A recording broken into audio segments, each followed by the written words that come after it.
Loof hom met die tromme, kom ons sing hom lekker hartlik saam. Ek seker, as julle dit nie self met julle kinders daar uit gesing het nie, dan is dit julle kinders en julle kleinkinders wat dit gesing het.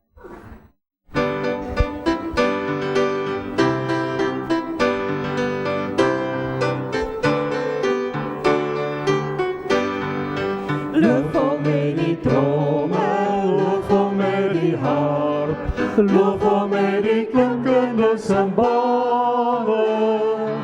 Alles wat asem het, loof die Heer. Alles wat asem het, loof die Heer. Met jou stemme, prys hom uit die harp, prys hom in die hemel en op aarde.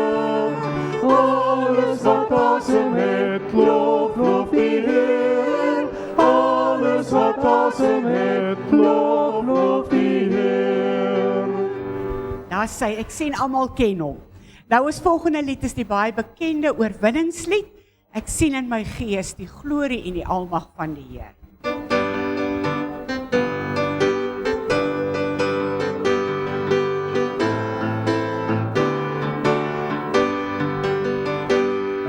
Ek sien in my gees die glorie en die almag van die Heer, die allerhoogste wat in liefde oor sy koninkryk regeer. Hy loop aan die einde, op die wolke kom hy weer. Hy is koning, hy regeer. Loof hom, prys hom, halleluja. Loof hom, prys hom, halleluja. Loof hom, prys hom, halleluja. Hy is koning, hy regeer. Die Here is ons redding wat vir altyd sal bly staan.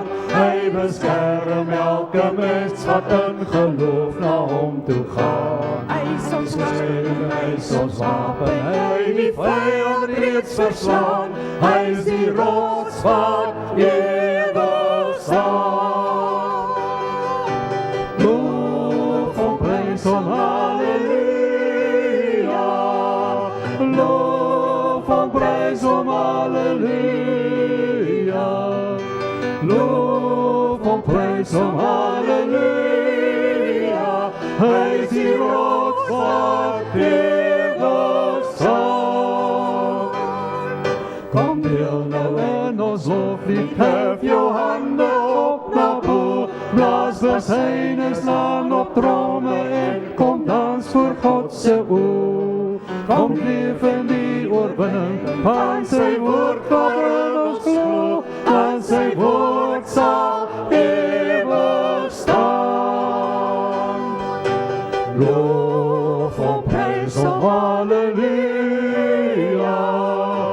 Loof hom, prys hom, halleluja. Loof hom, prys hom, halleluja. Want sy woord sal ewig staan. Want sy woord sal ewig staan. Want sy woord sal ewig staan. Daar sê lekker. U is die lig wat deur die donker skyn.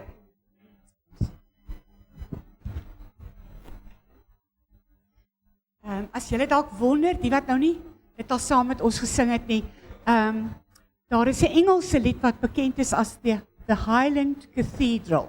Dit is daai melodie wat hierdie lied op is.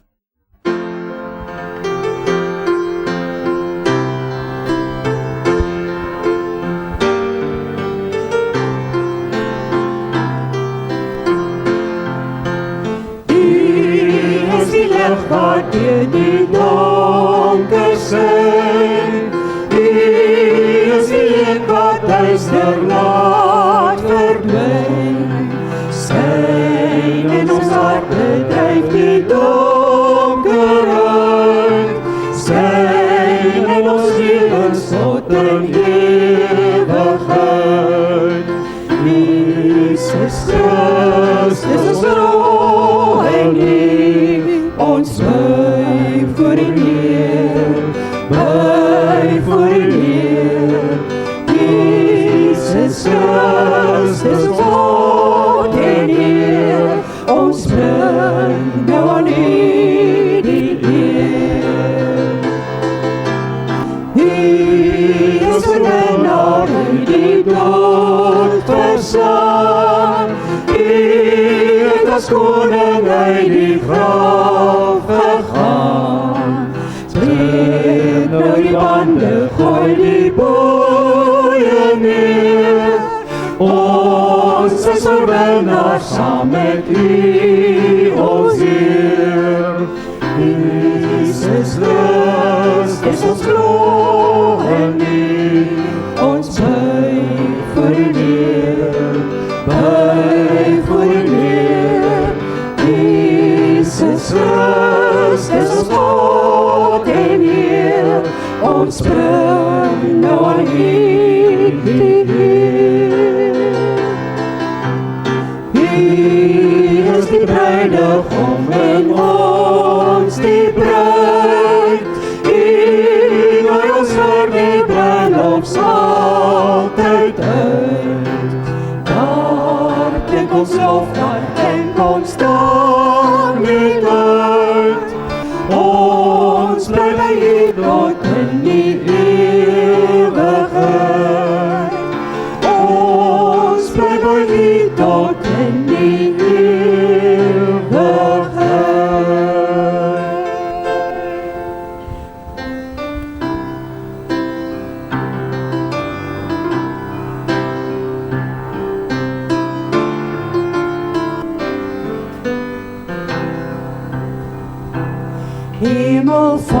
Hemelvader, ek aanbid U. Koning Jesus, ek bring lof aan U.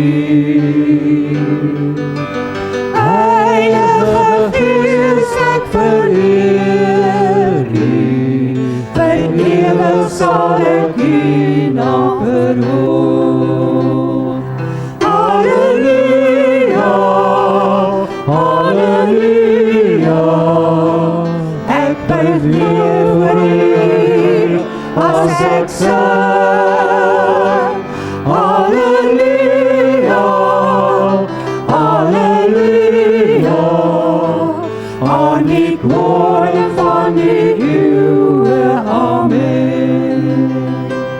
Hemelvader, ons aanbid U. Koning Jesus, ons bring lof aan U. Heilige Gees, ons vereer U. Vir ewig sal ons U naam verhoog. Halleluja, halleluja, ons buig neer voor U as ons sing. Halleluja, halleluja, aan die koning van die eeuwe, amen. Halleluja, halleluja, ons buig neer voor U as ons sing. Halleluja, halleluja, aan die koning van die eeuwe, amen.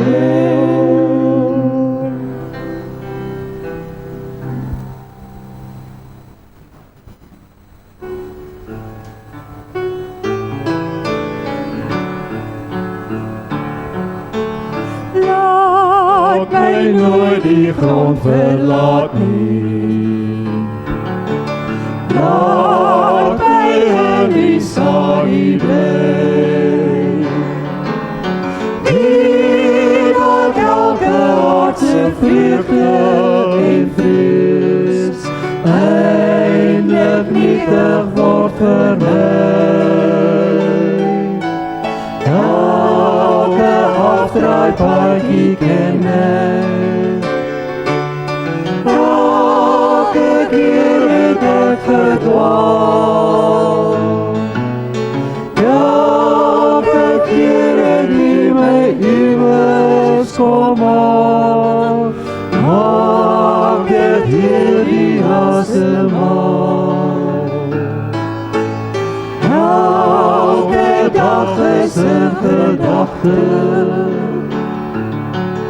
Elke kamer met gehuur.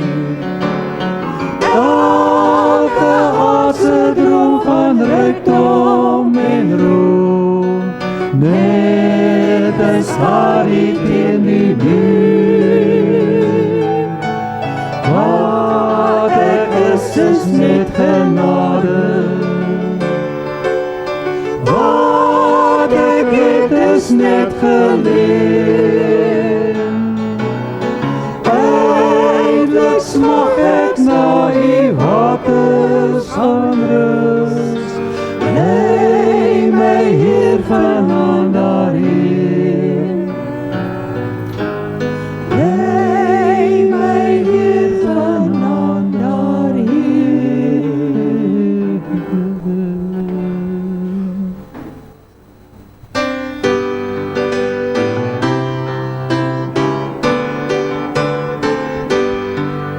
Die Heer Jesus lewe, Hy het die dood oorwin. Met krag is Hy oorwinnaar, ons toekoms het begin.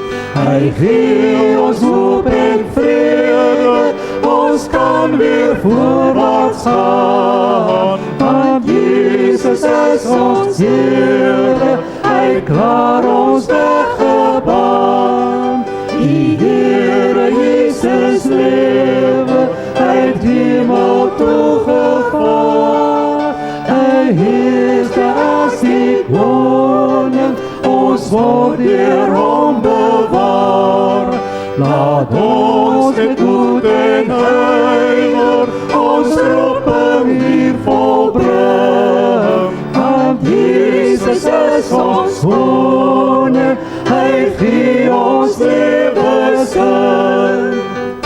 Here Jesus lewe, Hy kom ons eendag haal.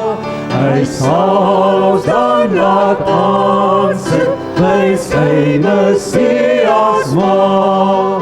Kom laat ons Hom verheerlik, sy liefde nou besin. En saam met ons wat lewe, aan Hom ons hulde bring.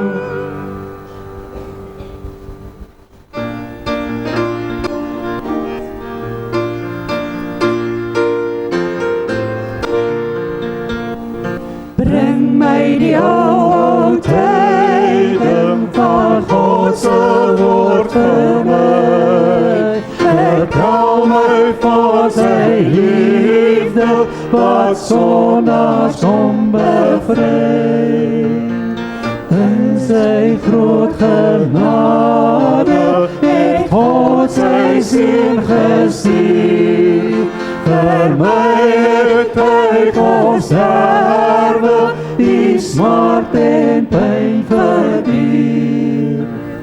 Bring my die ou tyding, bring my die ou tyding, bring my die ou tyding van God se woord vir my.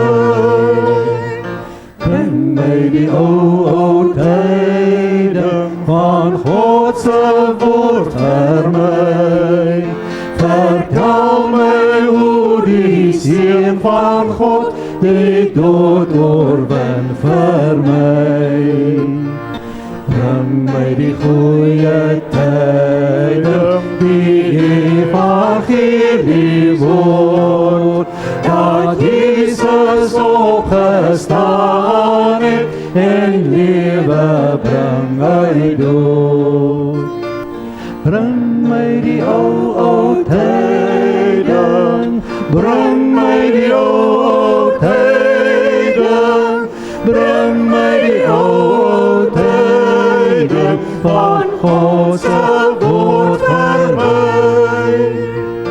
Bring my die ou tyding van God se woord vir my. Vertel my hoe ek dit te glo verlossing kan verkry. Bring my die blye boodskap dat Jesus weer sal kom. Hy gee vir ewig lewe aan die wat glo in hom. Bring my die ou tyding, bring my die ou tyding, bring my die ou tyding van God se woord vir my.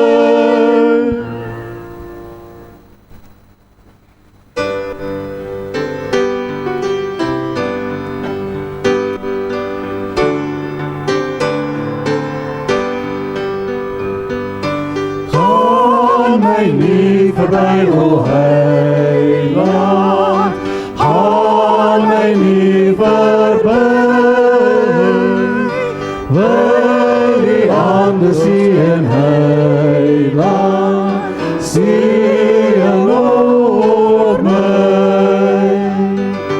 Jesus, Heiland, wees my nou naby. Wil die hande sien, Heiland, sien op my. Voor die troon gekniel, o Heiland, bid ek in geloof. Hoor my sugte en gebede, ondanks swak geloof. Jesus, Heiland, wees my nou naby. Wil die hande sien, Heiland, sien ook my. Skep lig en vreugde, Heiland, die my troos geheel. In die hemel en op aarde, bly steeds my deel. Jesus, Heiland, wees my nou naby. Wil die hande sien, Heiland, sien ook my.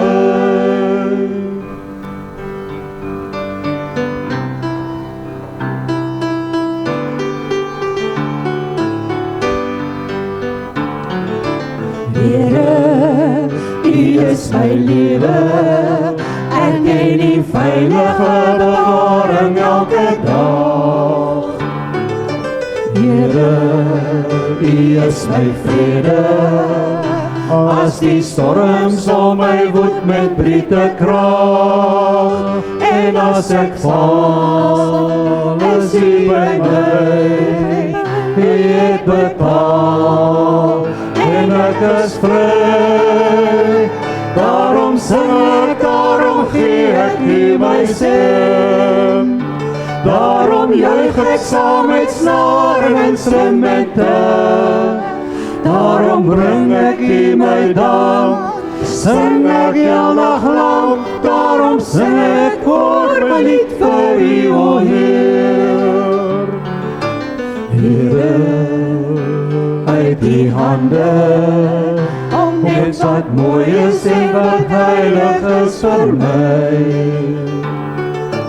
Here, U genade het my deur alles heen tot die dag gelei. En as ek val, is U by my.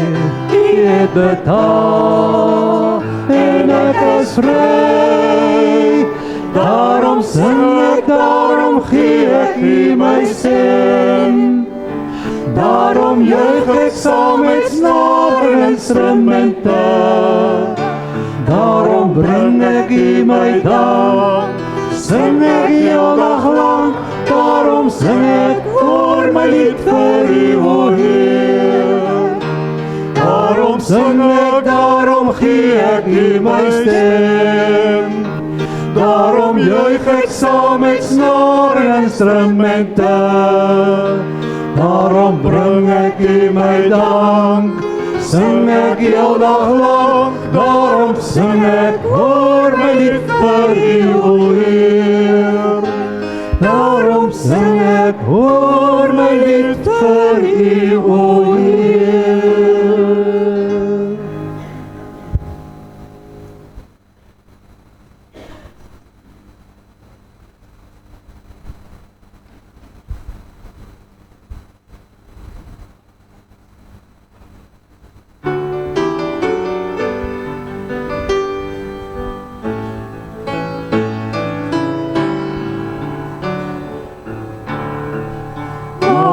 Nou stil, Heer, ek wil na U luister,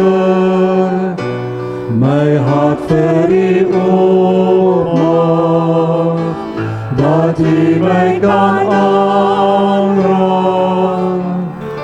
Open my oë, my hart en my ore, dat ek U leer ken, Heer, en voor U kan lewe.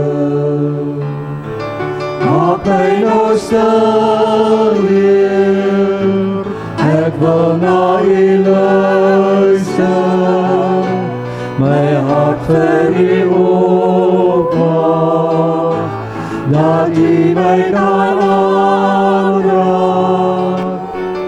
Open my oë, my hart en my ore, dat ek U leer ken, Heer, en voor U kan lewe.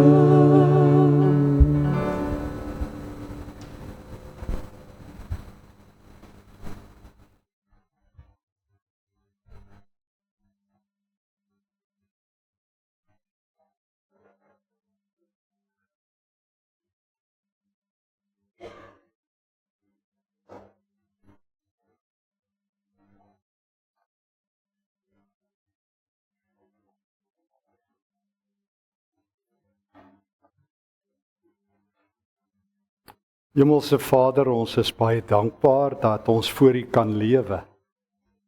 Here, dankie dat U wat alles van ons af weet, nogtans ons liefhet. Dankie dat U ons liewer het as wat ons U liefhet. Dankie dat U getrou bly, dat U nie ons name die boek van die lewe verwyder nie. Dankie Here Jesus, dat U wat die goeie herder is, ons vashou. Dankie dat U lewe gee vir nou en ewigheid. Dankie dat U die lewe is. Wees vanaand die lewe in oorvloed, soos wat U sê U is. U wat die goeie herder is. Deel U self in oorvloed met ons. In Jesus naam, amen. Dankie vir die voorreg dat ons vanaand saam kan reis op hierdie heerlike warm aand. In normale omstandighede preek ek 'n ure liter, so ek sal kyk hoe ver kom ek in die water, so ek sal vanaand korter loop. Ons is vriende met baie studente en baie van die leraars en almal wat ek deur die jare by se lewens op maniere betrokke is, en een van die studente wat nou al lankal 'n leraar is daar van 'n builpark ergens na omgewing, Norma Rousseau, vertel op 'n keer vir my dat hulle een Kersfees, sy het op haar hart gehad dat hulle moet in Kerstyd op Kersdag vir arme mense kos gee. En so kry hulle gemeente wat daar letterlik in die oop veld is, so op die plotte kry hulle om op Kersoggend baie kos te bring. En Norma kom agter dat hulle kos het omtrent vir 300 mense en daar's omtrent net so 30 mense wat opgedaag het. En sy weet nie wat om te doen nie, want daar's te veel kos. En sy onthou met eens die verhaal van Lukas 14, wat Jesus vertel by die ete, waar hy sit as die eregas van die man wat 'n ete gehou het, en toe is daar nie genoeg mense nie, en toe stuur hy sy werkers, sy diensknegte, sy slawe uit, om hulle te gaan haal. En na kerkie Kersoggend sê sy toe vir van die ouens, asseblief gaan haal mense in vereniging en oral, almal wat julle kry, en bring hulle hier's kos by die kerk. En sy sê vir een van die ouderlinge, en hy so bietjie verleë, hy sê, hy weet nie hoe om te sê nie, maar op die ouens sê hy toe, hy het eintlik nou 'n splinter nuwe groot 4x4 en sal van bietjie swaar wees as ouens nou die kar vuil sit en tipe van dinge en vuil maak. Maar die kar is nog daai reukmos wat jy ry aan 'n nuwe kar. En dis nog so. En Norma sê wel in daardie geval, ek het ergens so 'n boek geskryf, Hijacked by Jesus, en sy sê nee, die kar is nou gekaap deur Jesus, sê sy vir hom, en jy sal nou maar moet gaan.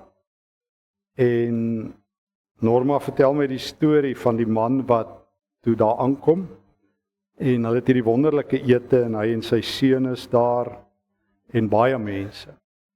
Dit is regtig 'n groot tafel, soos wat ons gisteraand gehoor het, 'n feesete. En na die tyd kom hy na haar toe, na Norma toe, want hulle gee toe nog, daar was selfs baie mense, maar nog baie oorvloed.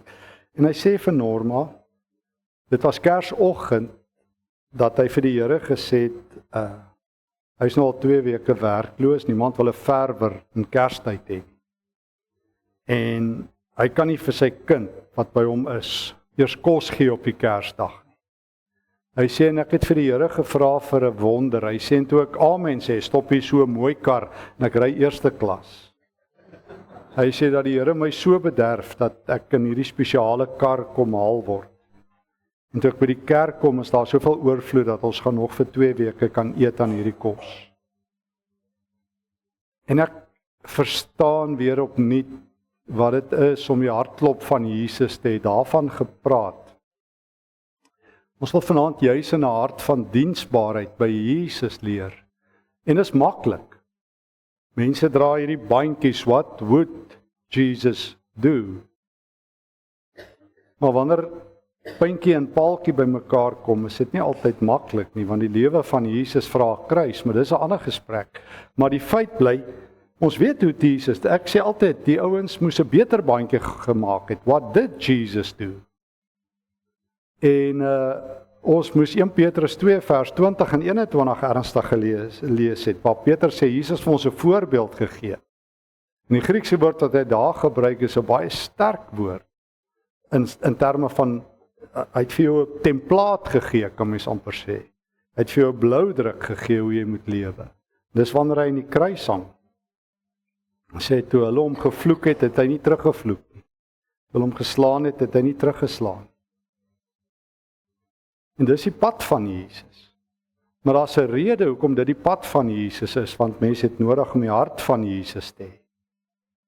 En die Nuwe Testament met name Matteus, Markus en Lukas, die 3 sinoptiese evangelies, gebruik met name die een Griekse term. Paulus gebruik dit later in 'n naamwoordvorm, maar hulle gebruik 'n werkwoord, splagnitzomai, wat die hart van Jesus uitdruk.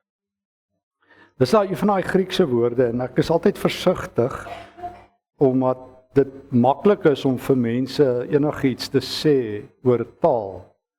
Maar staan lank genoeg met daai tale besig om te weet hoe ook in die Griekse wêreld taal ontwikkel het in die ou Grieke, en hoe die Nuwe Testament dit optel, en hoe die Nuwe Testament daarmee werk. En ek weet ook, dat woorde het betekenisse en kontekste, so ons dit altyd vir die studente geleer, maar die een ding wat ek weet, splagnitzomai, toe dit begin gebruik is in die ou Griekse wêreld, het dit letterlik verwys na die ingewande begin wat draai, van pyn of emosie.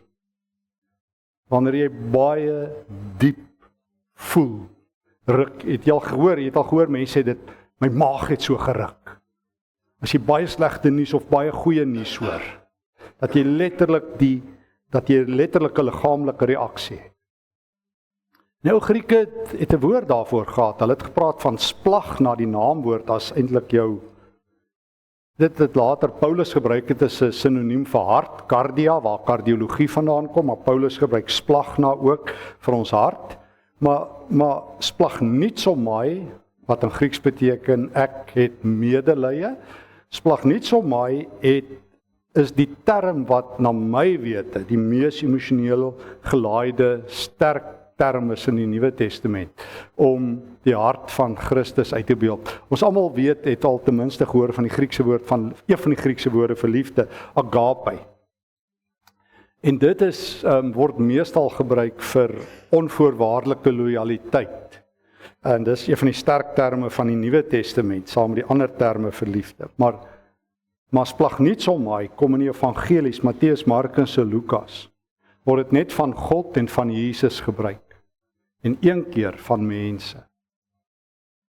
En dit begin, en ek wil net saam met jou reis vanaand, want ons is op soek na die hartklop van Jesus, sodat ons goeie diensknegte kan wees.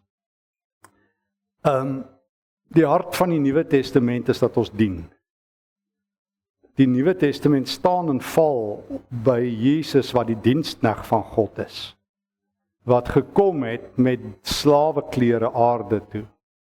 Jesus het nie 'n karakter, het nie 'n rol kom speel soos 'n Hollywood akteur toe hy aarde toe gekom het, waar hy vir 30 jaar gemaak het of hy nederig is nie. Toe Jesus aarde toe gekom het, ek het dit al 'n paar keer vertel, die legende, toe die nuus breek in die hemel dat Jesus aarde toe kom, het die engele hom gekeer, probeer. En Jesus sê, ek gaan, Michael het aangebied, hy sal met sy vuurige swaard kom, en die nasies bekeer. En die ander aardsengele, wat in Joodse tradisie is, daar 7 aardsengele, Raphael en Uriel, en hulle almal het sê, ons sal gaan. En Jesus sê, hy gaan. En uiteindelik het die engele gesê, maar as hy gaan, kan ons die reistas vir die lang reis pak. En Jesus sê, daar's nie klere in die hemel vir my reis nie. En laat sê, ons sal die fynste wit klere maak, wat pas by die seun van God, koningsklere, wat die heerlikheid sal weerkaats met 'n kroon van hemelse goud. En Jesus sê, daar's nie klere in die hemel wat vir my pas vir my reis nie. En hulle het vir hom gevra, hoe sal die tas gepak word? En Jesus gesê, ek sal die klere van slawe dra. En die hemel was geskok. En toe kom die seun van God en hy land in 'n voerbak. Let wel, nie 'n handgesneede Italiaanse ontwerpte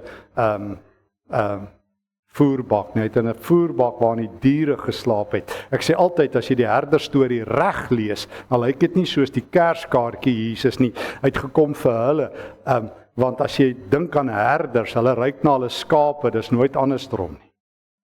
Die skape ryk nie na die herders nie. Die herders was smelly people. Lank was Dawid se glorieryke herders daar verby. Herders was uitvaagsels. In die eerste eeu is nie eers toegelaat om in Joodse howe te getuig nie. So hulle het van die begin af geweet, dis hulle Jesus. Hy kom om te dien. Toe hy sy voete grond geraak het. En die verkeerde mense die aalui sal vergenooi, dis naamlik die herders. En die New Age snaakse ouens wat die sterre kyk om die gode raak te sien, uit die ooste uitkom, en die Bybel hulle gelukkig na God toe bring, sê altyd, hulle sien 'n ster, maar hulle die woord nodig om hulle by Jesus uit te kry. Dan weet jy, Jesus is anderster, maar van die begin af, wanneer Jesus in mense vasloop, gebeur daar iets met hom. Dan kom die woord splagnitzomai. Gebeur in Markus 1, Jesus het skaars in Galilea begin optree in Kapernaum. En die duiwel uitgedryf in die sinagoge. Of hy loop waarskynlik net daar buite, miskien op die Via Maris, die pad wat daar verby. 'n Kapernaum geloop het langs die see af Sirië toe. En dan kom 'n melaatse na hom toe. Onthou julle, vers 40 tot 45 van Markus 1. In Joodse tradisie, as jy melaats was jy nie 'n mens nie. Almal het geglo, die stereotype was, soos baie mense mos maak vandag nog, daar's mos altyd 'n oorsaak, as jy siek is, dan straf die Here jou. Dan moet daar een of ander demoon gedryf word, en een of ander beswering gemaak word. Jode het geglo, as jy melaats is, dan het jy oorspel gepleeg. So hulle het geweet, dit is oorspelers, nou straf God hulle. Hulle is onmiddellik straf. So Jode het altyd geweet, as jy melaats is, as jy oorspeler. Dis hulle stereotype. Maar as jy melaats is, word jy uitgeban, en moes jy in Joodse tradisie, as jy so 50 tree, miskien tot daar by die uitgang van die kerk en nog verder, moes jy jou hande opsteek en sê, ek is melaats, en dan moet hulle stop. Jy moes, soos nie daar van COVID, is isolasie rondom jou gehad het. Niemand kon naby jou kom nie. Niemand, 'n melaatse mag nie aan jou raak nie, net soos wat 'n sondaar in Joodse tradisie, daai vrou wat Jesus se voete was, maak Jesus kulties onrein. Hy kan nie in die sinagoge ingaan tot sononder volgens Joodse tradisies. En hierdie vrou raak aan Jesus en dan sê Jesus, dis alles eintlik reg.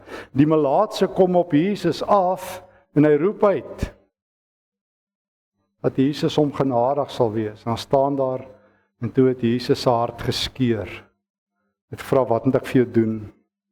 Toe het Jesus gesplag niets om my. Toe hy daai man sien wat onrein is en uitgeban is en deur die samelewing verwerp is, toe skeur Jesus. Toe sê hy, word gesond, word rein. Daar staan nie word gesond nie, word rein. In Joodse tradisie was siekte nie soos ons baie dink en al die geloofsgeneesers van ons dag wat dit verkeerd kry nie. Jesus is nie 'n mediese spesialis met 'n superpraktyk, dan maak hy siekes op aanvraag gesond nie. Hy het reinheid en onreinheid verwyder. Siekte in die Bybelse tyd het jou onrein gemaak. Jesus vat 'n onreinheid in die eerste plek weg. Hy genees eers die verhouding met God. Markus 2. As hy lamman daar deur die dak sak, maak Jesus sy sonde, vat hy sy sonde weg. En dan vat hy die onreinheid, die stigma van siekte weg. Want hy sê vir almal, vat jou bed en gaan huis toe. Hy stuur hom terug na sy huis toe. En dan eers doen hy 'n mediese wonderwerk ook. En ek lees as Jesus in Lukas 7, as hy stap by die dorpie daar naby in die Galileese plekke, naby Nasaret, by die dorpie Nain verbystap, en hy sien, hier kom 'n draagbaar, en is 'n weduwee, is die enigste kind. Dan stop Jesus en sy hart skeur in 1000 stukke. Splag niets om my. En hy gaan raak in die draagbaar en hy laat die kind opstaan. En ek sien later in Matteus 20, as Jesus kort voordat hy die kruispad ander vir sy deur Jerigo in Jerusalem instap. Kom soos Matteus het vertel, die twee manne na hom toe aangehardloop. Dan vra hulle vir Jesus, dan breek Jesus se hart. Dan splag niets om my. So elke keer as Jesus siekte en onreinheid sien, elke keer sy stikkende mense sien, breek sy hart, splag niets om my. Maar kom agter, wanneer Jesus in Matteus 9 vers 36, op 'n dag loop hy saam met sy disippels, en toe hy die skare sien, staan daar, en Jesus se hart het geskeur, want hulle was so skape sonder 'n herder. So wanneer Jesus na mense kyk, breek sy hart, ruk sy hart, lek sy hart. Ek onthou van 'n lek hart, my oupa het 'n lek hart gehad, ons nooit geweet wat dit beteken nie, maar ouma het altyd gesê, oupa het 'n lek hart. En as hulle bel en oupa is daar in Heidelberg in die Transvaal in die hospitaal, dan moet ons ry want oupa se hart lek. En ek het altyd, want ek het geweet my pa sê ons nie krane toe draai, dit lek. So ek het altyd vir my ma gesê, het oupa nog genoeg bloed want hy lek. Want my pa sê ons mors water en so ek gedink my oupa mors bloed, hy sal doodgaan. Dan jaag ons, dan sê hulle nie dat oupa se lek hart gestop. Wat dit beteken het ek nooit geweet nie. Maar Jesus het ook 'n lek hart. Hy lek liefde. Dit het hom in die kruis gekos. Hy het in die kruis vasgeloop met sy lek hart. En as hy daai skare sien, dan breek sy hart. Dan sê hy vir sy disippels, in Matteus 14, gee julle vir hulle kos. Ek sien so Jesus, as hy siekte en onreinheid sien, breek sy hart. As hy mense sien verward is, breek sy hart. As hy hierdie hongerskare sien rondom hom, sê hy vir die disippels, gee vir hulle kos. Die kan waaragtig nie die evangelie gee en dink mense sal versadig word nie. en vir hulle brood gee as hulle brood nodig het. En Jesus stop by hulle. En hy sê vir hulle, gee vir hulle kos, en dan deel hy die kos uit, en hy sê, so gaan die koninkryk wees, kom ons eet. Jesus se hart breek vir honger mense. Splag nie so maar, elke keer roer dit aan hom. En dan uiteindelik begin Jesus verhale vertel, sy Godstories, sy gelykenisse. En ek gaan nou nie stil staan by die groot Matteus 18 verhaal waar hy die splagnietsomaai beeld gebruik, maar is die bekende verhaal van die man wat ongeveer tussen 150 miljoen rand en ons geld 300 miljoen rand skuld. Al die talente, talanton. Ons weet, daai man skuld hoeveel 600 talente. Nou, ons weet in die eerste eeu was die belastingtoeslag wat die Romeine gesit het op die 2 provinsies van Galilea en Judea was 60 talanton, 60 talente. Hierdie man het 600 geskuld. So hierdie man, ek weet nie hoe kry mense dit reg nie, maar hierdie man het miljarde rande se skuld gehad. En dan kom hy man by sy koning en hy pleit vir vergifnis as die koning agterkom wat hy skuld. Dan kyk die koning om so, dan breek die koning se hart, hy splagnietsomaai.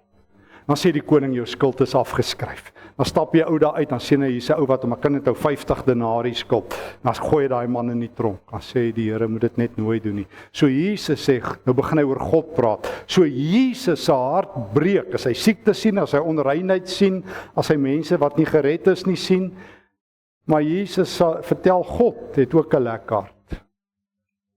God kan nie wag om te vergewe nie. God blink uit in vergifnis. God is die God van vergifnis. En as daar een ding is, die een groot skandalon, aanstoot van die Nuwe Testament, is dit die woord genade.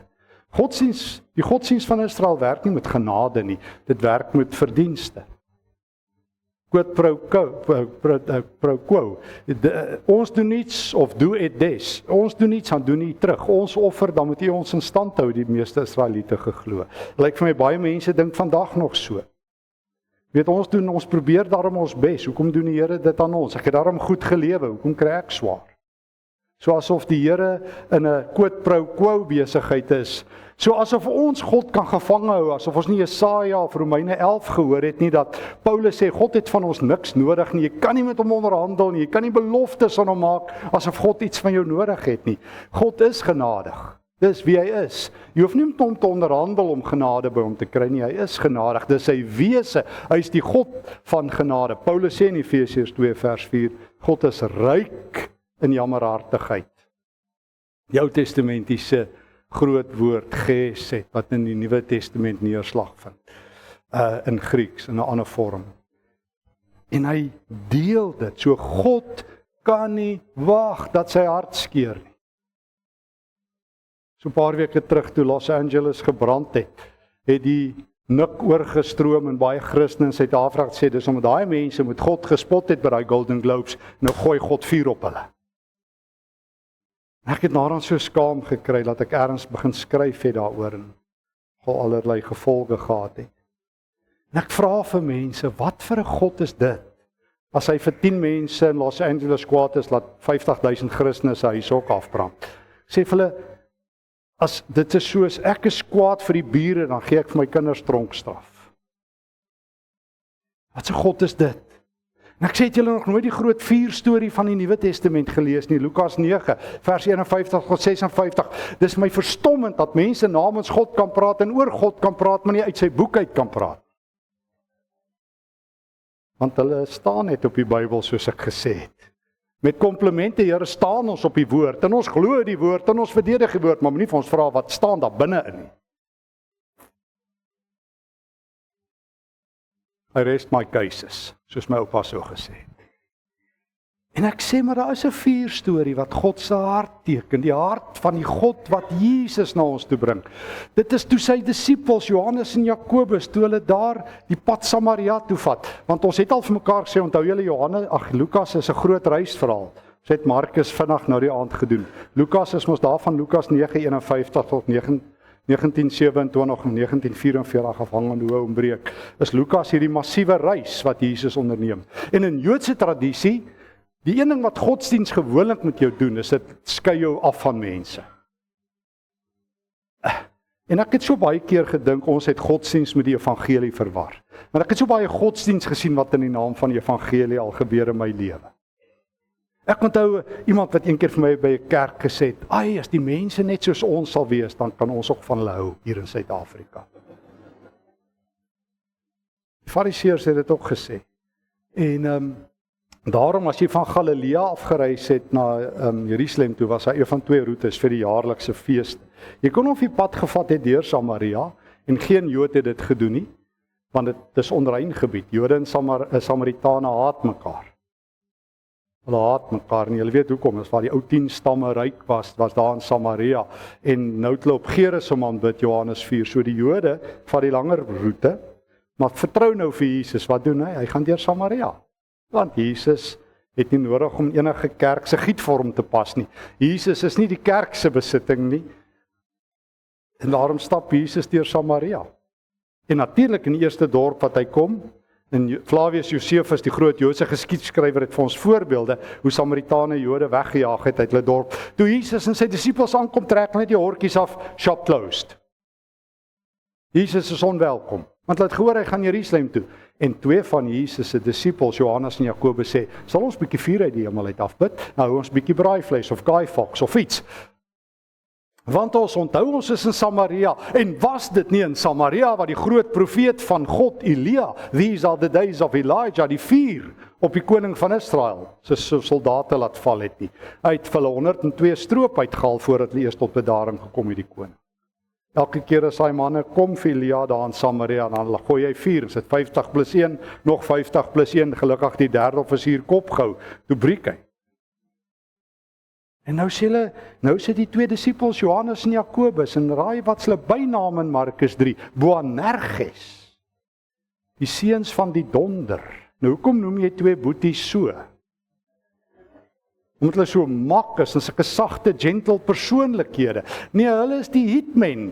Hulle gaan al die ouens uit, Jesus, ons sal u eer beskerm, ons sal dit nie vat dat hierdie ouens in die spot nie. Ek ken baie sulke Christene in Suid-Afrika. Daar was by ons so ruk terug, is daar so een of ander bord wat daar op die Oosterrand gestaan het, wat een of ander ander godsdienst opgesit het. Ek is ook uitgehaal, hoekom staan julle nie op nie? Ek sê, nee, ek staan elke keer op as ek praat. Ek staan net nie op waar, elke keer as ek preek, elke keer as ek doen, maar ons in die bord gaan brand, ek sê, soos Jesus, né? Soos toe hy in die kruis gehang het, het hy ons weerlig gegooid, soos toe hy in Samaria was, het hy ons vuur uit die hemel afgebid. Ja, maar die moslems sal dit nie van, ek sê, word 'n moslem as dit jou so beïndruk. Word 'n Jood as dit jou so beïndruk, as jy so met geweld moet opstaan. Maar die kruis kom met 'n prys, en as jy nie jouself kruisig nie, kan jy Jesus nie volg nie.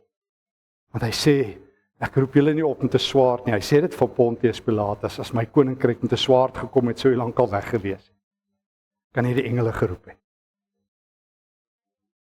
En dan kom die 2 Boanerges, die 2 seuns van donder weer. Johannes en Jakobus, hulle sê, sal ons vuur uit die hemel uit afbid. Dan brand ons hulle, soos nie dae van Elia. Ons kan selfs eendag 'n liedjie maak, these are the days of Elijah. En Jesus, dat staan daar in die oorspronklike teks, hulle skerp tereggewys. Sê, wat verstaan julle nie van God se hart nie? Hy is die God van genade. Ek is hier om die vuur dood te blaas. Ek is hier om die vuur te keer. Dan stap hulle weg. Jesus doen niks, maar hy doen alles. Hy red Samaria sonder dat hulle dit weet. Hy blaas die vuur dood. Dis die hart van die Christendom wat na 2000 jaar bestaan, die God wat 'n hart het wat liefde lek, en Jesus kom verteenwoordig hierdie God, die God van genade.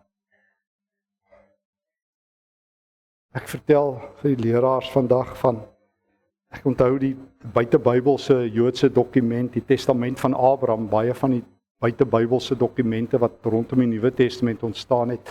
Testament van Abraham vertel, die verhaal is waarskynlik in die 1ste eeu geskrywe van, wat ons baie in Joodse apokaliptiek kry, dan gaan die ouens in die hemel, soos in 1 jaar nog gaan kyk hulle, en dan kom vertel hulle vir die ouens op die aarde, die ouens was baie geïnteresseerd.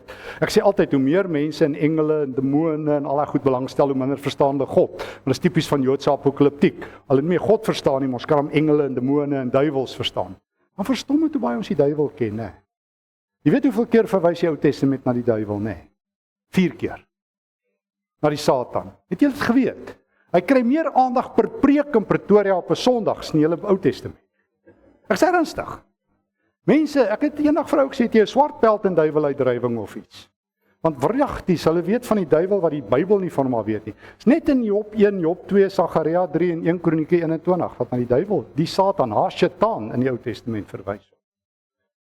Ernstig. So ek weet nie, hoekom ken die mense die duiwel so goed nie? Nuwe Testament sê hy het verloor. Ek weet baie van hom af, maar elke keer sê, jy weet, Jesus vir hom gevat. Daar in die hemel gooi hulle vir hom uit, die draak in Openbaring 12. En Jesus vat hom in Matteus 4 en Lukas 4 en sit vir hom mooi in 'n hoekie. Ja, maar Christene is bang vir die duiwel, jy ook agterkom. Ek sit nou die aand, vertel ou vir my, uit langs sit Satanis op die vliegtuig gesit. Ek sê toe, hy was bang. Sê snaaks, ek het langs 'n alkoholist al gesit en ek het niks oorgekom nie. Jy maak ernstig. Hoe is dit moontlik dat Christene hierdie fobies en vrees het? Dis leuns. Ek praat op 'n plek, gaan staan nou op, ek het al 2 boeke geskryf wat al uitdrukheid is oor hoe die Nuwe Testament en die Ou Testament dink oor die duiwel. Skree 'n ou eendag vir my in 'n plek waar ek praat, jy onderskat die duiwel. Ek sê meneer, as jy advokaat vir die oppositie. Wil jy vir my sê in die kerk kom jy en verdedig hoe sterk is die duiwel? Ja, maar as ons vyand ken. Ek sê, waar lees jy daai nonsens? In die Bybel? Ek verstaan Efesiërs 6. Maar Efesiërs 6, die wapens wat jy aan het gaan lees, Efesiërs 6 vers 1 tot 10, is dat elke wapen vat jou na God toe. Jy dra 'n helmet van verlossing, en 'n borswapen van geregtigheid, en 'n beld van waarheid, en 'n skild van geloof. Niks met die duiwel te doen, jy veg teen die duiwel deur met die Here besig te wees. Luther het dit verstaan.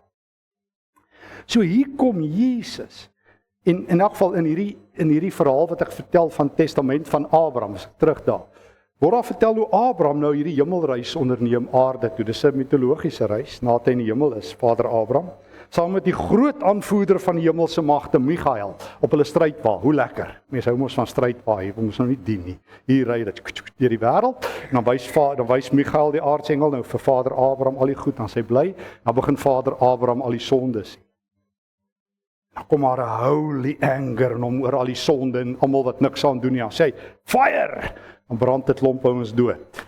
Dan sê hy, wilde diere, dan storm dit klomp wilde diere en verskeer ander sondaars. Dan sê hy, aarde gaan oop, dan gaan Abyssos, die onderaardse diepte oop, dan val almal daarin.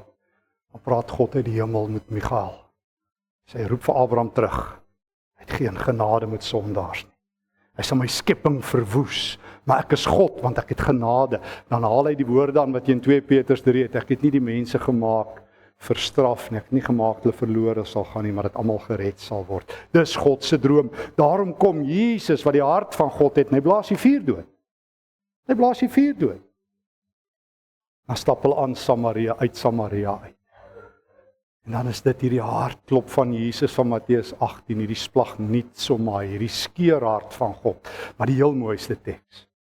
En vir my persoonlik, die enkele belangrikste vers in die hele Bybel vir my, as daar een vers is, ek weet ons moet nie verse uithaal nie, maar as daar een vers is, daar's dalk een wat daar is, maar een wat ek sal kies, maar my absolute teks nie in die Bybel, wat die hart van God vat, is Lukas 15 vers 20.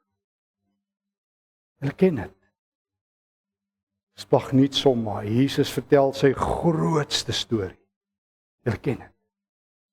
Die barmhartige Vader, totaal verkeerd genoem as die verlore seun. It's not about the son, it's about the Father.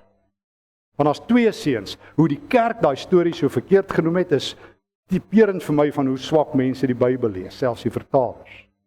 Het gaan oor God, hy het 2 brats vir kinders. Jy kan die biok wegvat, dan sit rats.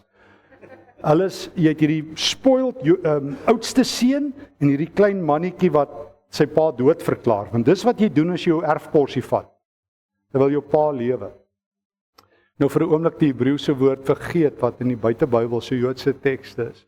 Maar hulle het selfs 'n ritueel gehad, Jode, as jy dit doen, as jy immigreer buiteland toe en jy los jou ouers, het die res van die familie gekom en 'n bord voor jou gegooi, so hele van ritueel, en sê dis nou klaar, jy het die band met ons gebreek. So sterk het Jode gevoel. So hierdie ouetjie verklaar sy pa dood, vat sy erfporsie, en dan gaan hy. En toe kom dit terug op hom. En hy moet teruggaan, ons ken die verhaal. En dan kry jy vers 20.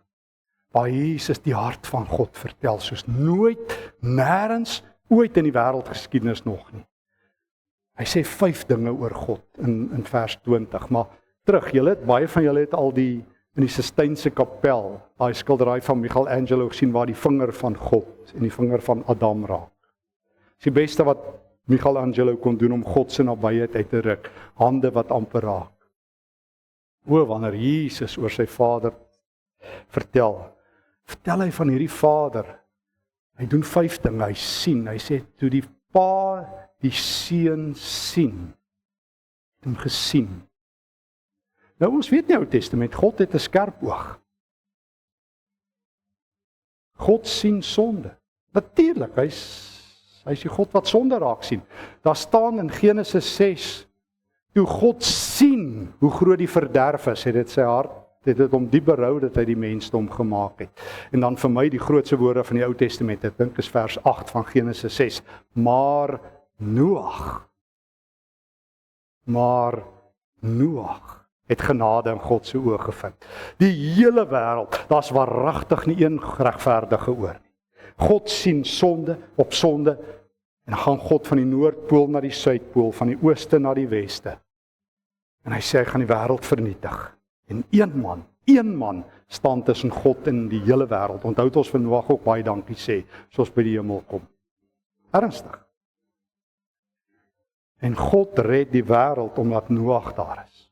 Maar Noag. Maar die een ding wat die Ou Testament my leer, is dat God sien sonde raak, hy haat sonde. Dis walglik. Dit bring sy toorn as 'n reaksie. Altyd. En Jesus kom, want ons het 'n Ou Testament en dan het ons 'n Nuwe Testament. En mens noem iets 'n Nuwe Testament omdat die Ou Testament nie gewerk het nie. En as jy die Nuwe Testament lees, hoor jy oor en oor waar die Ou Testament misluk het. Paulus sê reg in ons gesigte vir ons, Romeine 7, die wet is heilig, maar dit het nie gewerk nie. Trouwens, hy sê die wet hou ons gevange. Trouwens, hy sê vir die Galasiërs in Galasiërs 3, dis 'n pedagogos, is 'n tugmeester, is 'n harde slawedrywer wat ons gevange gehou het totdat Christus kom. En daarom ken die Nuwe Testament nie hierdie dinge. Dis 'n ander gesprek wat ons met die 10 gebooie Sondagoggende gedoen het nie. Die Nuwe Testament sê jy lees die Ou Testament deur die Nuwe Testament. Jy gebruik nie die 10 gebooie om die Bybel te lees nie, jy gebruik Jesus. Maar ons het dit net mooi omgedraai.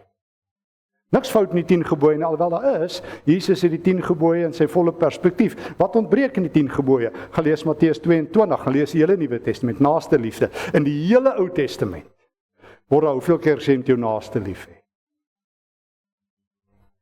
In die hele Ou Testament, 39 boeke, word daar hoeveel keer gesê om jou naaste lief hê? Kan ek waag? Meer as 5, minder as 5. Levitikus 19, 1 keer. In die hele Ou Testament. Wat kom Jesus doen? Ek dink daai stukkie wat Moses nie. Mag jy sê nou al julle my aan as julle ek se dwaalleraar, want dit word ek ook. So, maar ek dink daai toe die Moses die 10 gebooie stukkend gegooi het, daai een nie mooi duidelik uitgekom Hebreëus nie. Maar Jesus kom en sê hier is die Jesuswet. En daarom praat Paulus terloops in Galasiërs 6 en in 1 Korintiërs 11 van die wet van Christus. En daarom sê Johannes 1, Moses het die wet gebring, maar genade en waarheid het deur Christus gekom. Maar ons begin by die Ou Testament en ons moes by die Nuwe Testament begin en die Ou Testament daarteer teruglees, want die Ou Testament het nie gewerk nie. Kom maar, die Nuwe Testament, as Hebreërs 1 sê, in die ou dae het God op baie maniere en baie verskillende maniere, is baie ingewikkelde Grieks, hy gebruik groot woorde, wat ons ook almal mee sukkel. Maar God het geskakeerd gepraat en vereenvoudig hy sy spreuke, maar in hierdie eindtyd, waar is al die eindtydkenners? En entais, esgetais, hemerais, het hy met ons gepraat deur die Seun. So God het sy praat vereenvoudig, en hy kom wys sy hart. As jy God wil ken, begin by Jesus. Jesus sê dit. As jy God wil ken, ek is by julle. En hy wys God se hart vir hulle. En daarom vertel hy van hierdie Vader, by wie hy dit geleer het.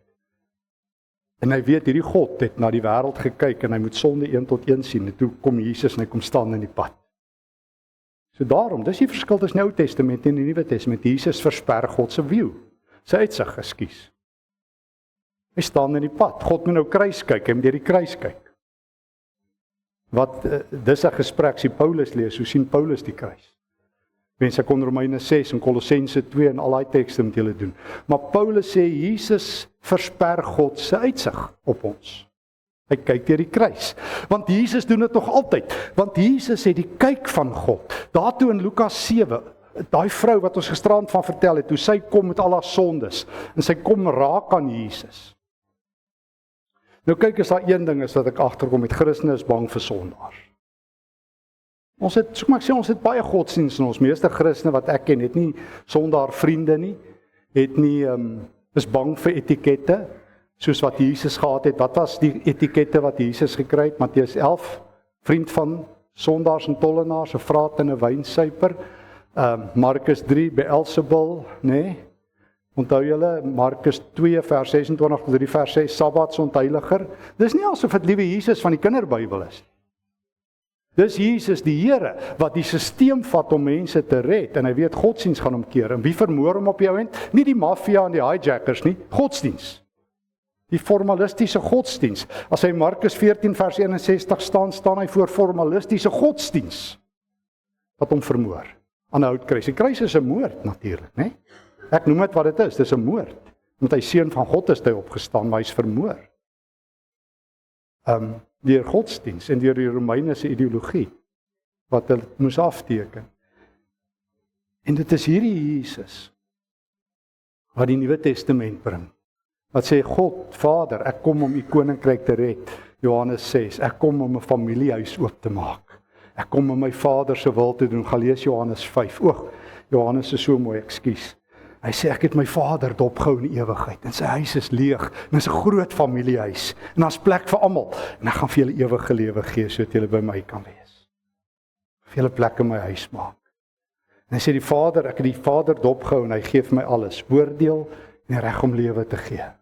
Ek gaan vir julle lewe gee. Ek kom om lewe te gee. Dis wat die Vader op sy beste doen. Nie straf en oordeel nie. Hy kan oordeel, maar hy gee vir my die reg om lewe te gee. En dan sê Jesus, wie nou my glo nie, is reeds veroordeel. Onthou jy? Sê hy vir Nikodemus in Johannes 3.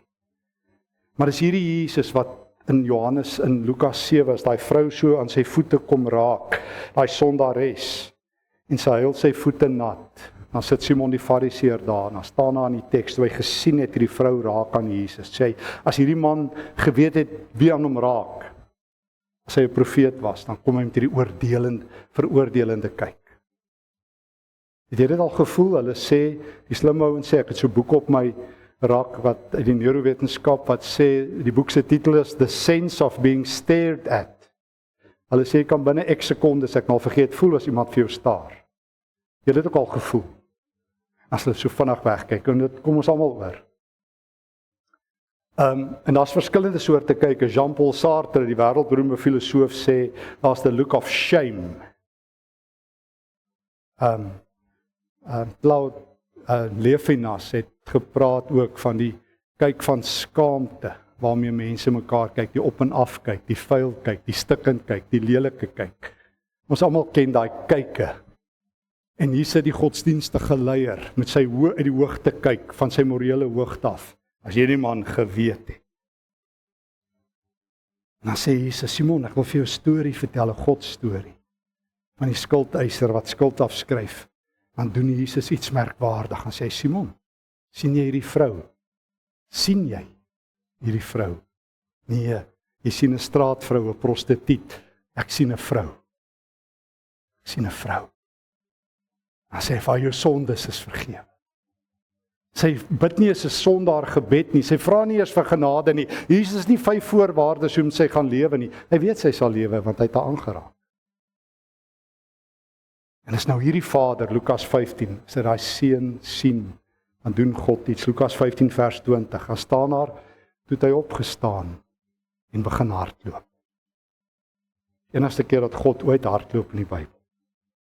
God hardloop nie, hy sit op sy troon. Ons is baie lief vir die troonbeeld. Wat 'n boek in die Bybel gebruik het, nooit in die Nuwe Testament nie, Johannes. Dis interessant. Johannes praat van God wat 'n familiehuis het. God word 121 keer Vader in Johannes genoem. So Johannes praat van hierdie familiehuis.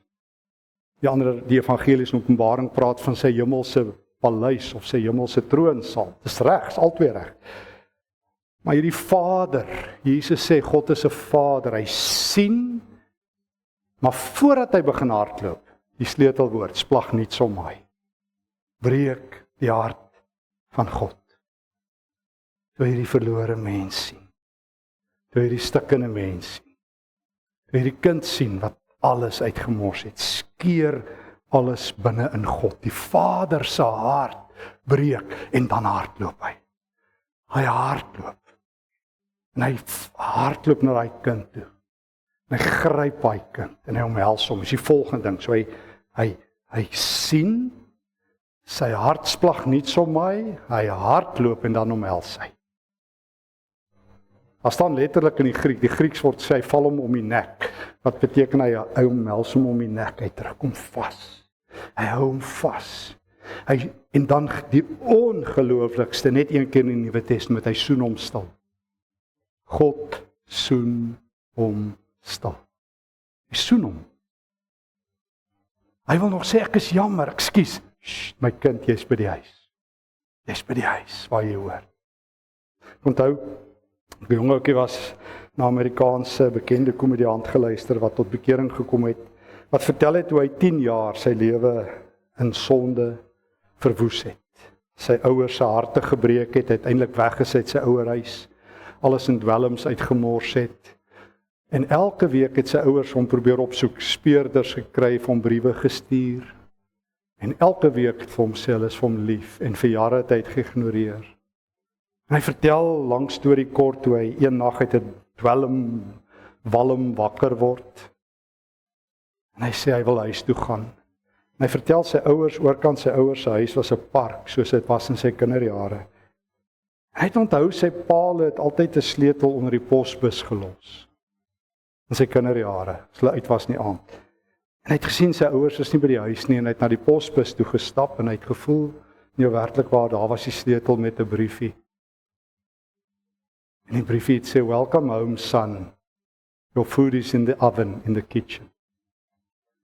En hy het te skaam gekry en het teruggedruk in die veld gesit, en hy het gesien hoe sy pa van die werk afkom, en toe sy ma. En hy het gesien hoe sy pa na die posbus toe stap en voel, en die sleutel is nog steeds staan. Laat aand het hy moed gekry. Toe hy sien sy ouers sit hulle lig af, het hy besluit hy kan nie meer nie, en hy het na die huis toe gestap, die sleutel gehaal, oopgesluit, en toe hy in die kombuis instap, toe sy tafel gedek en as 'n bord kos in die oond, soos sy ma vir 10 jaar elke aand vir hom gekook het. Met 'n briefie, welcome home son, your bed is open. En sy ma, toe hy stap na sy kamer toe, was sy bed oopgevou en sy ouers gesê welkom. En in daai oomblik het hy sy ouers gehoor, hulle gedink daar's 'n inbreker, en toe hulle hom sien, en hy het begin huil, en sy pa het sê, welkom, jy was nooit weg nie. Hy sê, en sy pa het hom vasgehou. En toe iemand van na die tyd vertel van die Here, toe sê hy, ek dink, die Here het my pa gewys, hoe lyk die pa van die verlore seun. Ek het die Here eintlik gesien in my pa, wat my teruggevat het, dis God. En daarom sê ek altyd, as jy regtig wil weet hoe goed is God, praat met mense wat regtig verlore is. Mense wat regtig verlore is, die hel met mense te doen gehad, wat so verlore is. Ek het al soveel keer in my lewe, want ons beleef ook by die Ekerk baie bekerings, en daar's niks, ek onthou altyd ook Lukas 15, hoe Jesus hande klap, as 'n stikkende mens gered word, en hoe die hemele juig. Ek onthou op 'n keer in die buiteland, het ek iemand in 'n McDonald's in Auckland, saam met hom gebid, en hy het sy lewe vir die Here toegewy. Dis 'n ongelooflike verhaal, hoe dit daar gekom het. En ek onthou ons die aand in die McDonald's gesit het, en ons het gesê om te dink dat die Here jou tot 'n hamburger plek kan vaskeer. Want jy kan hardloop, en jy kan nooit weghardloop nie. Jy kan vlug, maar jy kan nie wegvlug nie. Jy kan die donkerste donker kies, maar Jesus is die lig vir die wêreld, Johannes 8. En as hy jou naam en adres het, en sy jou ruitverwysings het, hy's altyd een tree vinniger, en hy's altyd een gebed vinniger as jy. Toe jy nog gebid het, het hy gehoor, soos Psalm 46 sê. Jy nog geroep het, het hy geantwoord. Dis God. En hy omhels sy kind, en hy soen hom stil, en hy lê 'n fees aan, en daar's fees. Nou sluit ek af. Jesus sê ons mekaar, ons het deur 'n klomp tekste gewandel in die woord wat jy ken. Markus 1, die breekhart van Jesus vir siek mense. Matteus 20, wanneer Jesus in die blinde sien in Jerigo. Matteus 9 vers 36, wanneer Jesus die hongerskare sien wat sy hart breek. En Jesus by Matteus 14 wat die skares kos gee omdat sy hart breek. En dan sy verhaal oor God wat die 600 talente se skuld afskryf, daai man wat hom miljarde skuld. En Jesus self wat die vuurdood Lazarus wat sy vader se hart het in Samaria. En Jesus wat sy grootste verhaal oor God vertel. Almal is groot, verskoon my maar in hierdie oomblik. God wat hardloop na ons toe en ons stil soen. En dan sê Jesus, en wat van julle? Want dis die punt, hoe gaan ons dien? Wat sal my beweeg om te dien? Dan vertel Jesus sy groot storie in Lukas 10, vers 25 tot 37. Eendag was daar 'n man wat gereis het op die pad tussen Jerusalem en Jerigo. En ek's nou nie versoeking. Elke jaar, ek was nou al baie met mense in Israel, 27 keer. En elke keer die laaste paar jaar sluit ons altyd ons reise af op plekke altyd na plekke toe gaan waar die kommersiële ouens die gewone toere nie gaan nie, want mense moet daarom die Here leer ken en nie die toer, dis 'n ander storie. En dan het ons altyd afgesluit by wat die Kielt, so tussen Jerusalem en Jerigo, waar eintlik min ouens kom. Ek het aangering, daar sluit ons af. Want dan sien jy so een kant Jerusalem en hy sit net so bo seespieël en Jerigo lê ver onder seevlak. Dan kan jy so 'n stukkie sien, dit is die pad wat Jesus waarskynlik na verwys, wat daar van Jerusalem af gaan. En daar deur 'n gorge gaan en daar's 'n klooster gebou, dis ongelooflik. Dan doen ons die Samaritaanse storie. Daai man was op reis en dan kom hy op roof, dan die een man het daar geloop en toe vang rowers hom en hulle slaan hom uitmekaar. Dan kom 'n priester en 'n leviet verby. Hulle is op pad of van Jerigo af om in Jerusalem te gaan priesterlike werk doen soos die lot. Daar was 30.000 priesters, sê Josefus vir ons in die 1ste eeu in daai omgewing, en die lot het bepaal of jy gaan diens doen in die tempel. Dalk het die lot op hulle geval en hulle is op pad. So hulle loop soos mediese spesialiste wat gaan opereer. Gaan sleg in Suid-Afrika, my kinders sal moet immigreer, né? Kyk hoe gaan dit hierso. Waar gaan alles heen? Synode sal moet prosedeer of iemand moet standpunte neem. Stap hulle so, maar ons kan niks doen nie, want ons, as ek aan daai man raak, se kon rein volgens my godsdiens. Sterkte maat, ons dink aan jou, dan gaan hulle verby. Of hulle kom terug, hulle pas in die tempel gedien, en hulle is op 'n euforiese wolk, want 'n priester het waarskynlik, die kans was goed dat meeste priesters in die 1ste eeu nooit in die tempel kon 'n tempelbeerd hê om die offers aan te steek en al daai dinge wat daar was. En dan sien hulle dit, sê hulle, jy gaan nie my vreugde wegvat nie, weet ek was nou by die Here. En hulle stap aan die ander kant verby en dan kom die Samaritaan, die gehate Samaritaan. Dan sien hy daai man, dan staan daar uitgesplag niets om hy. Sy hart het geskeur vir 'n vreemdeling. Dan doen hy merkwaardige goeders. Hy stop en hy vat sy gebottelde water, wyn, want hy het met wyn gereis. Ek wil nou nie alles weer vertel nie. In die antieke wêreld het mense wyn gebruik as hulle vloeistof. Want water was onbetroubaar. Soos jy reis jy met wyn, want hulle het geweet water skop. Bedoelende dit is so meeste ons het water helfte gevat, helfte wyn, helfte water. Dan is dit nie so erg die skop. Daai Openbaring 14 waar God sê daai ons uit die merk van die dier het, sal sy toorn onverdund moet drink. Verwys na wyn wat nie verdun is deur water nie. So dis ons weet baie goed hoeveel wyn mense per dag gedrink het in die lig van argeologie en al daai goed. Jy kan daai dik boek al daai goed lees. Maar daai man gee sy wyn, wat doen jy nooit in die woestyn nie, want Jerigo is nie woestyn nie. Jy gee nooit jou water weg nie. Wat doen daai man? Hy steek die straat oor. Hy gee sy lewe, sy water vir daai man. Wat doen hy nog? Hy tel hom op sy donkie. Hy vat sy olie. Mense het met olyfolie waarskynlik gereis, want dit was nie net vir kos nie, maar dit was ook 'n tipe medisyne wat jou teen insekte bietjie beskerm het jou in die nag byt en swaan, om swelling van muskiete en al daai goed meer beter te maak. Hy gee sy medisyne, hy gee sy lewe. En hy stop by die herberg en hy onderbreek sy reis en hy betaal vir daai man vooruit wat hy nie ken nie. En hy sê sy terugkom sal hy nog betaal. Nou vra Jesus vir die godsdienstige, want dit het alles begin met 'n gesprek oor wie is my naaste. Onthou julle? Dis die enigste keer, almal praat altyd oor wie is my naaste. Die vraag kom net een keer in die hele Nuwe Testament voor en is daar. En niemand ken die antwoord nie. Ek sal altyd verstom nou, maar wie is my naaste? Ek sê, wat het Jesus gedoen? Vertel vir my, wat was Jesus se antwoord? Hy het 'n glashelder antwoord. Dis die enigste teks, is 'n bitter venynige vraag van 'n bitter shrewd skelm wetgeleerde. Dis een van die venynigste vrae wat Jesus ooit kry. Want daai man het Levitikus 19 geken, die enigste teks in die Ou Testament wat sê wie is my naaste. En hy toets Jesus. Wat het Jode gesê? Mede-Jode. Onse mense, ons damse gaanse is my naaste. Mense soos ons, wat dankbaar is, wat dit waardeer, wat soos ons dink en soos ons glo. En Jesus sê, kom ek pas Torah so bietjie aan. Jou naaste is wanneer 'n Samaritaan stop. Dan vra Jesus uiteindelik vir die wetgeleerde, nou wie is jou naaste? In die lig van my storie. Dink dit uit die oë van daai man wat daar lê. Vra vir hom wie sy naaste. Wie sal hy vir jou sê? Man wat my gehelp het. So jy kan nie besluit of jy 'n naaste kan wees nie. Dis wat daai teks sê. Ander sal besluit of jy 'n naaste is. Jy het nie daai luukse nie. Maar elke ou met wie jy te doen het, sal kan sê of jy 'n naaste is. Maar wanneer jy Jesus se hart het, want Jesus doen Esegiel 36 vers 26, hy plant sy hart oor. Hy gee vir die hart van God. So as 'n Christen nie goed doen en goed doen en goed doen met die hart van Jesus nie. As jou hart nie aanhoudend skeer en lek en skeer en lek en jouself gee totdat jy niks het om te gee nie en nog gee nie. As jy nie op Kersoggend gee nie, as jy nie aanhou gee nie. As jy nie jou beste gee nie, soos ek sluit af in Matteus 10 waar Jesus sê, al gee vir iemand 'n beker, maar daai is ek het eers die hierdie week dit geklik. Daar is 'n geweldige fyn teks. Al vir iemand 'n beker koue water te gee, nou in die Bybelse wêreld was daar nie koue water nie. Waar kry jy koue water? Jy moet na die fontein toe hardloop.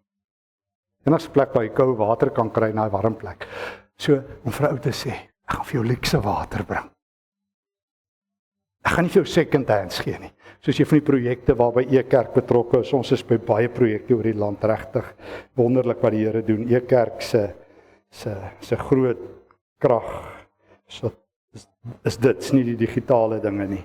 En een van die kinderhuise in Rustenburg, waar as die staat nou in die Hooggeregshof gehad het, omdat hulle nie daar betaal nie, maar dit lyk vir my ook help nie as die Hooggeregshof 'n vel gekry. Vertel die maatskaplike werker, of nee, die vrou wat dit bestuur, al die hawelose kinders vir Marietjie, dan bring mense klere vir hulle, nou die dag, bring iemand 'n sak klere, wat vuil is, onderklere, wat vuil is, en komberse waarop jou honde geslaap het. Ek sê, skaam julle, as ek daai mense in die hande kan kry. Natuurlik kan jy tweedehandse klere gee, maar jy moet dit nog self kan dra. Tuurlik, niks fout nie. Ons het by E-Kerk op 'n stadium 'n bediening gehad wat ons vir mense, selfs vir geestelike leiers, tweedehandse motors gee. En ek onthou een ou het van 'n keer gesê, wou ons vir 'n leier in 'n township 'n motor gee, sê ek, daar's een voorwaarde. En die ou het my op 'n dag gebel en sê hy het 'n wasmasjien, ons maar kyk hoe of hy werk. Sê meneer, ek's nie die ashoop nie. Vat jou wasmasjien en ry vir homself weg en gaan weg. Ons is nie die ashoop nie, ons is die Here se mense wat die beste doen vir sy kinders. Ons gee vir hulle koue water.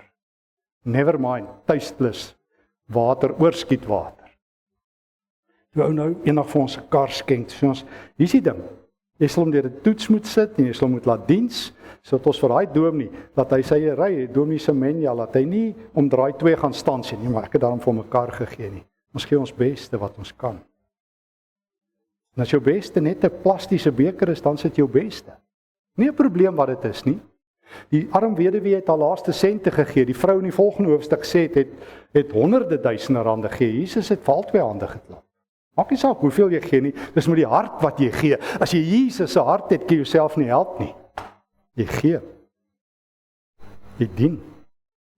Hoekom wou ons konings, priesters en profete wees? As Jesus sê, as jy wil groot wees, as jy wil ek met jou raak sien, word 'n kind, word 'n slaaf, word 'n diensknegt. En ek sal jou leer hoe, kom loop naby my, ek sal jou leer om my hart te hê. Ek sal jou leer om te huil oor die wêreld en om te dien. En met die talente wat jy het, sal ek jou beskikbaar maak. As jy 2 visse het in jou hand en 5 broodjies, Gee dit vir my, jy sal nie weet wat ek kan doen met 2 visse en 5 broodjies nie. En as jou naam dalk Moses is en nie Tekiri, jy sal nie weet wat kan ek doen met 'n persoon wat 80 is op pad 84 toe sy by die farao is. Kan ek doen met Tekiri nie. Jy moet die spasie dophou, Moses, vertrou my net. Geef my wat in jou hand is en ek sal dit vermeerder. So hoe kan jy vir my sê jy het te min? Ek wat so min het, gee dit vir my, 'n bekertjie koue water en ek sal dit vermeerder. Mag ons die hart van Jesus hê. Amen. Kom ons raak vir 'n oomblik stil.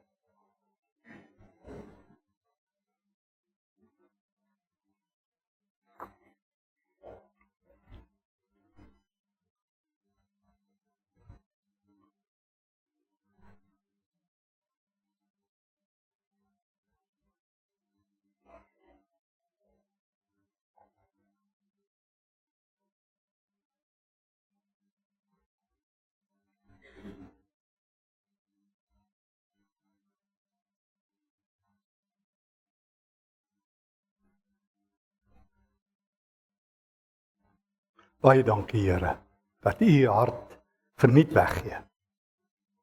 Dankie dat U dit onverdiend weggee uit genade. Ek het niks in ruil om vir U te gee nie. My hart is besmet en vol sonde. Ek breek U hart en U maak my hart heel.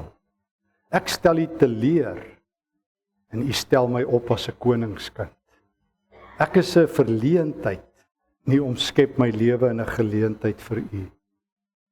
Here, ek word baie keer so verstom en verstik deur my eie ongehoorsaamheid en luiheid, en dan haal U my in, veral soos vanaand, en U sê vir my, kom, steek die straat oor saam met die Samaritaan, met jou bietjie water en jou bietjie salf in die hand, en die wêreld sal verander. Hier is ek, Here. Ek is net een, maar ek is U een. Ek is al een, maar ek's nie alleen nie. Dankie, Here, dat U by my is. En dankie dat ek saam met die psalmskrywer kan sê dat ek 'n muur kan aandurf en die reuse kan aandurf, want die Here is saam. Wees met ons, wees met hierdie kosbare gemeente, met hierdie kosbare gemeenskap. Laat die Heilige Gees hier vrylik werk. Laat die krag van die Here ons saamsnoer. Dat daar 'n kragtige getuienis uitgaan in hierdie gemeente, soos wat daar gebeur, dat Christus die Here, die herder en die hoof, die Here en die leier van hierdie gemeenskap is. Seën ons elkeen, dankie dat U ons in hierdie week ontmoet het. Hou asseblief aan om ons te ontmoet, ons ore oop te maak en ons lewens sag en bruikbaar in U hande te hou. In Jesus se naam, amen. Kom ons. Elsa, ek wil vra of ons asseblief weer lied 524 kan sing, wat ons gisteraand mee afgesluit het, want ek het hom eintlik gekies om by hierdie tema te pas. God roep ons om met woord en daad vir hom te leef en werk. Ons gaan staan en dan sing ons al 3 die verse.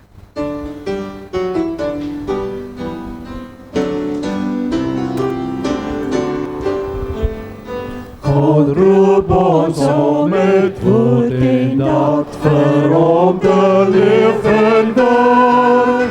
Hy roep ons deur sy woord en gees en maak van ons sy kerk. Hy kies, bewaar en onderhou, hy inspireer en bou. Geloof wat deur die liefde werk, hy groei maak sterk.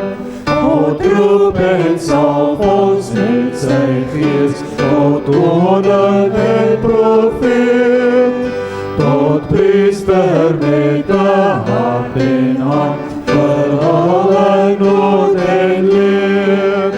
Hy leer ons om te werk en bid, om berge te versit.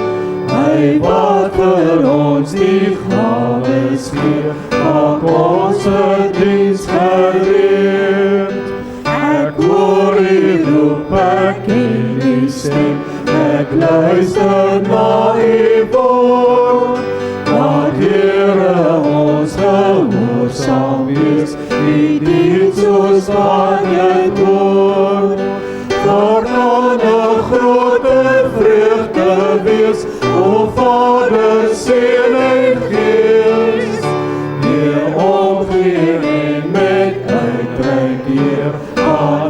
ons met blydskap voort.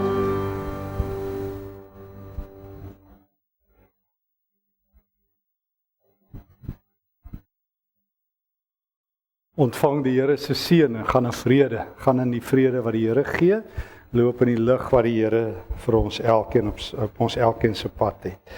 Die genade van ons Here Christus Jesus, die liefde van God, die nabyheid van die Gees is by ons almal vir altyd, eweveel en ewe baie. Amen.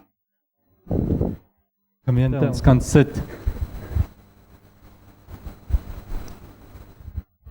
En terwyl ons so sit, François wil ek so lank vorentoe roep, Maurits, Skalk, Diona, ek weet nie of julle hier is nie. Marikie, kan jy asseblief ook vorentoe kom?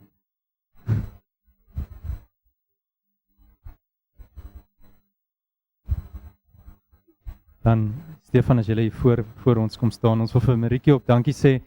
En ons het vir julle so ietsie kleins, Leon, julle kan gou bring.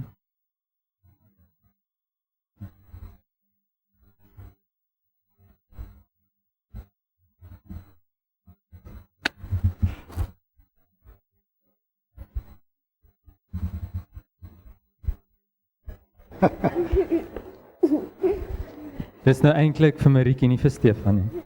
Ek is 'n goeie kos. Dankie. Hey, Skalk.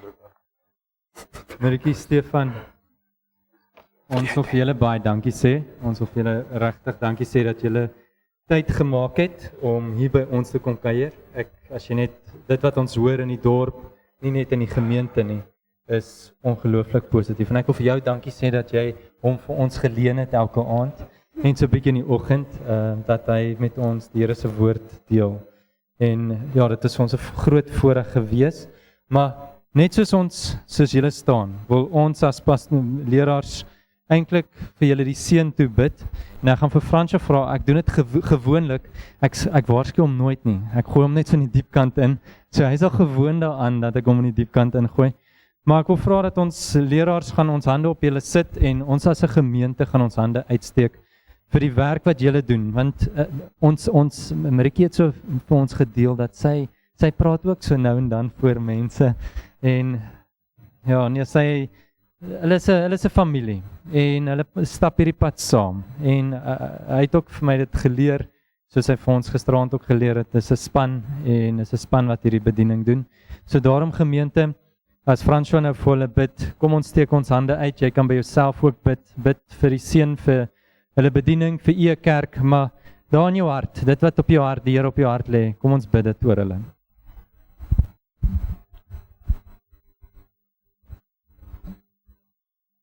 Here God wat vir ons hierdie week ook weer kom aanraak het met u hart wat skeer.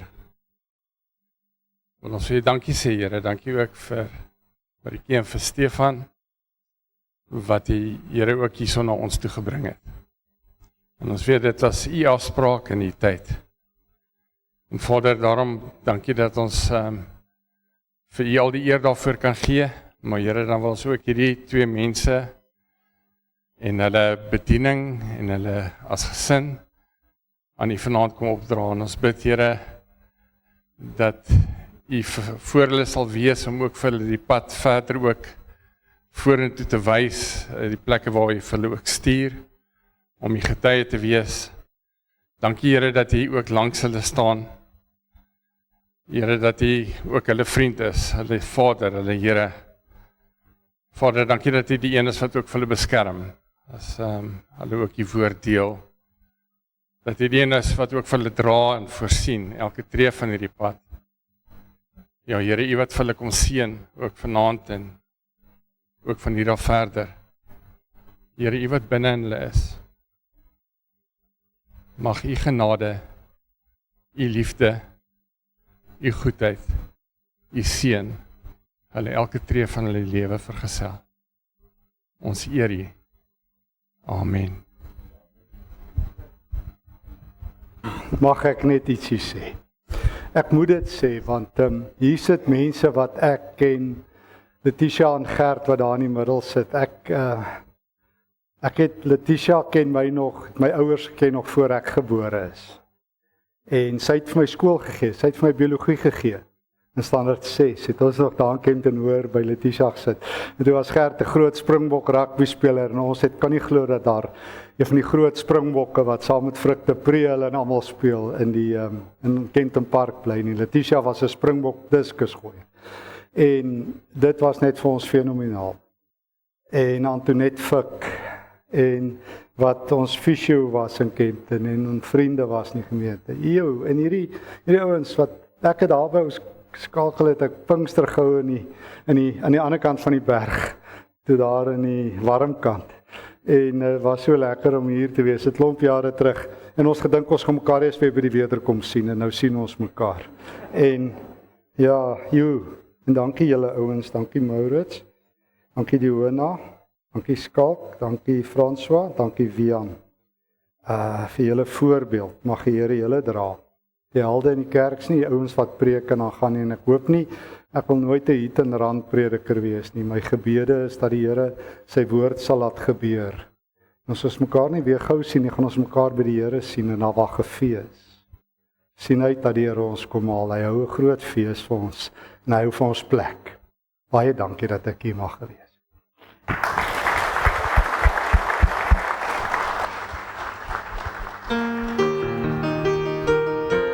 Staan. Die Here is voor jou om jou pad gelyk te maak. Die Here is langs jou om jou hand vas te hou. Die Here is agter jou om die bose te verslaan. Die Here is onder jou en hy help jou as jy val. Die Here is rondom jou om jou te beskerm. Die Here is bokant jou om jou te sien. Die Here is binne jou en hy lei jou met sy gees. Die drie-enige God is by jou, ja tot in ewigheid.